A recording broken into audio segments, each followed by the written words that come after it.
We're here on the corner of Jefferson and Haverhill Streets at the Common here in Lawrence, and if you look behind me at this tree here, the difference I think that you're going to see between this storm and the last storm, and Harvey alluded to this a little while, is all that snow that's up on the branches now. You can see the edges of the branches kind of, weighed down underneath some of that snow right now. Not too bad right now, but as the snow kind of continues during the rest of tonight, that's just going to add more weight to these tree limbs.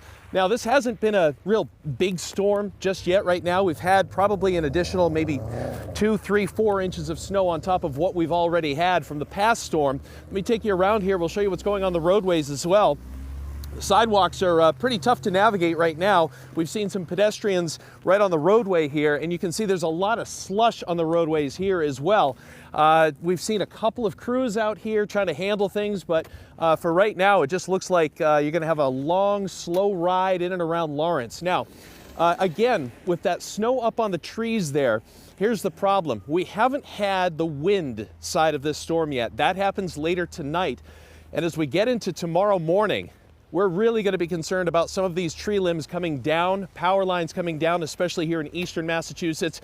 We've got a good chance for some power outages through much of the day tomorrow. We'll keep watching the situation. We're live in Lawrence. I'm meteorologist AJ Burnett, WCVB News Center 5. All right.